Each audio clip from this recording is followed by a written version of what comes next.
An IMC has been recently appointed by the government of Guyana through the Ministry of Culture, Youth and Sport to bring some normalcy back into cricket. The ministry, in choosing Mr. Lloyd to head the IMC, took into consideration the vast experience and respect he garnered as player and captain, together with the services he rendered and continued to render in various capacities under both the WICB and ICC umbrellas.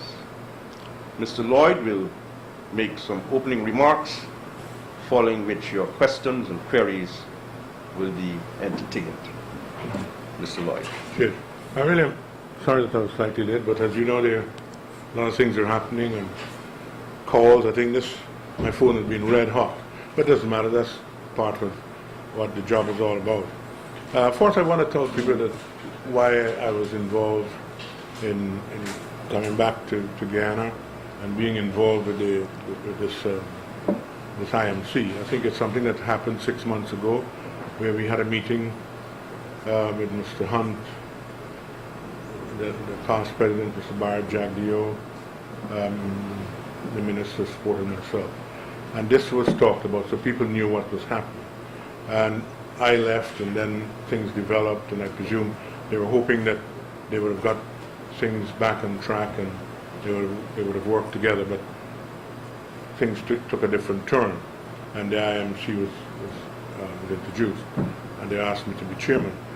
And first, people must realize that I'm a Guyanese, proud to be a Guyanese, and if you're asked to do a job, help your country, I think it's important that you do so, and I have no reservations about that.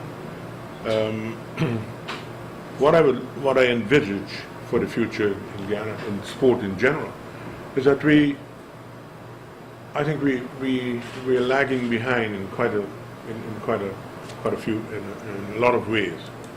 We are a large country. We've had great athletes in the past.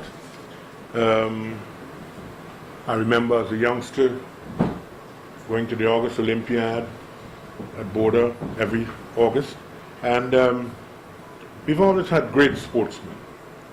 I remember where athletes are concerned, we had Claudette Masdama, Marina Fawcett, we had Ralph Gomes, I don't know, some of you might know them. We have Powell, Moses Dwarka, Chippy Das. All these are athletes that made Guyana proud. Where football is concerned, we've had some great players. Monty Hope, Migo Dial, we've had George Green. We've had quite a lot of footballers here.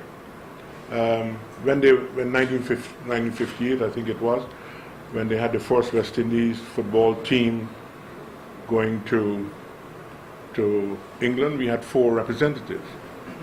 We've had squash players in the last couple of years. We've had great hockey players: Godfrey Chin, Bruiser Thomas, Bud Lee. We've had a myriad of players. What I want to see is this same sort of sporting belief coming back into Guyana. In the past, as I said, they didn't have the facilities that probably we have now. We had some of the best cyclists in the West Indies: George Cumberbatch, Boogie de Freitas, Mango. We had Laddie, Paddy. I mean, there are a whole. I can keep calling names. Some of you wouldn't even remember.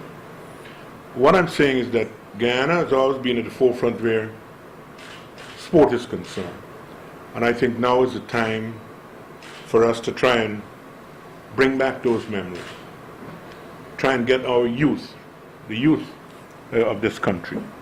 I've written a couple of things here which I think you might have read in the paper, where I said it's essential that we understand the importance of sport in the development of our society and to apply the maximum resources to such an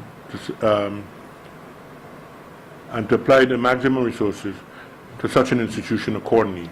When properly organized, and professionally structured and developed. Sports in general, but specifically cricket, soccer, track and field, cycling, tennis, squash, hockey, rugby, basketball, volleyball, and swimming are a watershed for social and economic growth. Undoubtedly, these sports are a conduit for the positive energies of our youth.